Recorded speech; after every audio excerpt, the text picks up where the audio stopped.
Wala pa akong negative result ng swab test ko.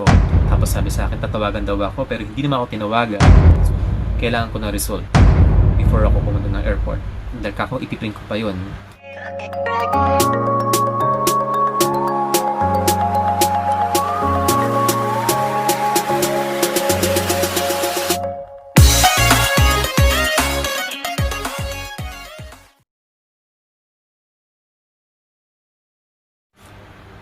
Hello my friend, welcome back to my YouTube channel for another video. So kung bago ka lang dito sa channel ko, please don't forget to subscribe, like, and comment sa mga videos ko. And of course, don't forget to click the notification bell para lagi kang updated sa mga posts ko, sa mga videos ko.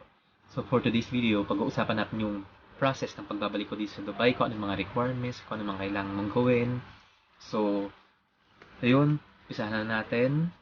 So first, before pumunta ng airport, wala pa akong negative result ng swab test ko. So tinawagan ko yung St. Luke's BGC, sabi ko may flight ako ng ganitong oras. So lunch pa lang, tinawagan ko na sila. Tapos sabi sa akin, tatawagan daw ako, pero hindi naman ako tinawagan. So tumawag ulit ako ng around 3:45 PM. So sabi ng kausap ko, na-follow up na raw nila sa pathology department yung sa swab test ko. So, hintay lang daw ng email. Sabi ko, as soon as possible, kailangan ma-send ka agad sila. Email ko yun kasi kailangan ko ng result before ako pumunta ng airport. Dahil kako ipiprint ko pa yun. So, alas 5 na ng hapon, wala pa rin email. Hanggang 5:30, umalis na ako ng bahay kasi galing pa akong Rizal. So, ginawa ko nun, dumiretso na ako sa St. Luke's, sa BGC. So, kung wala pang swab test, kung sa hospital ka pa nagpa-swab test at mismo araw ng flight mo, much better dumiretso ka na sa hospital para makuha mo yung result mo. So pagdating sa St. Luke's BGC, sinabi ko sa guard na wala pang result. So may flight ako. Kailangan ko ng result na yun.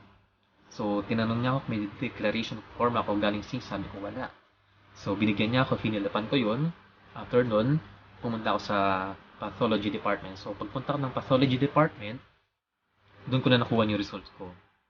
Pero, tinanong muna ako kung nakuha ko ba, kung may na-receive daw ba akong email. Sabi ko, wala. Sabi ko, apply ko ngayon. So, kailangan ko ng result.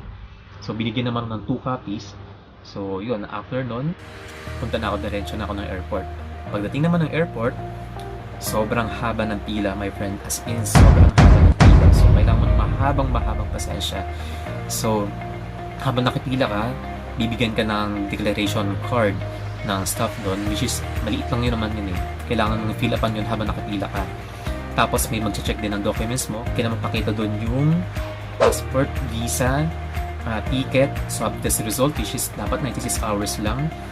Saka entry permit, tapos para ka kanila yun. So make sure na yung swab test result nyo is covered siya ng 96 hours sa mismong araw ng flight nyo. Pagkatapos, Arabic visa check nyo, i-prepare yung passport, visa, entry permit. Kailangan kompleto lahat ng documents nyo na yan. Pagdating naman sa check-in, bigyan nyo lahat ng documents nyo para hindi na kayo mahirapan. Pagkatapos, after nun, tinanong ko rin yung staff sa counter kung may makukuha akong 550 na refund. So, sabi sa akin, wala nang refund ngayon. So, valid naman doon yung boarding pass ng 1 year, so dapat i-keep lang yun for 1 year. Pero hindi ko alam kung makukuha ko pa yun kasi hindi ko rin alam kung uuwi ako ng Pilipinas, diba? After a year. So after check-in counter, diretso sa immigration. Pero before ka makapasok, nakita mo yung declaration card na ibibigay sa'yo habang nakipila ka, which is yung form na ibibigay sa'yo na dapat napilapan mo na yun. Pagpasok mo sa immigration, sobrang haba ng pila, as in. So, pumila ako dun like almost 3 hours na nakatayo. So, sobrang sakit ng paa ko talaga. So, kailangan nang magbaon ko rin ng napakahabang pasensya at gutom na rin ako yung araw na yun. So, sabi ko, mabawi na lang ako sa loob ng aeroplano. So, pagdating sa immigration officer, pakita mo yung passport, visa, boarding pass, health declaration form na galing POEA, saka OEC, tapos declaration card na binigay sa'yo habang nakapila ka. So, dapat lahat ng documents na yun, kompleto yun kapag binigay mo sa immigration officer para wala kang maging problema. After nun, boarding na, tatawagin ng staff yung zone nyo, kung anong zone kayo, kung zone A, B, C. So, depende na kung anong zone na nakalagay sa boarding pass nyo. So, dapat makinig kayong mabuti.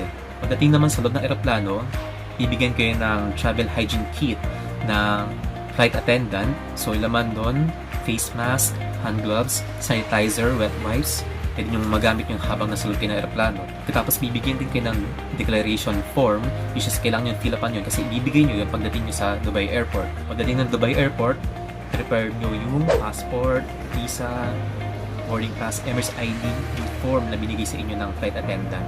Which is dapat natilapan nyo na yun. Tapos after nun, pag nabigyan yung documents yun, hihingin ng staff yung number nyo, kung resident ba kayo dito or tourist. Tapos after nun, bibigyan kayo ng tube kit, which is ayun gagamitin sa swab test. Tapos after nung nabigay lahat ng documents nyo sa officer nyo, so after nyo ma-receive yung tube kit, eye scan, prepare nyo yung passport nyo, yung boarding pass. After nun, swab test na doon sa mismong sa loob ng airport, ibigay nyo yung tube kit na binigay sa inyo habang nandun sa may passport control. Pagkatapos, after ng swab test, baggage claim na. So after baggage claim, pwede ka na lumabas ng airport, pwede ka na uwi sa bahay nyo. Kasi ako ginawa ko, umuwi ako dito sa bahay. So nag-isolate ako dito ng buong araw sa kwarto habang naghahantay ako ng result.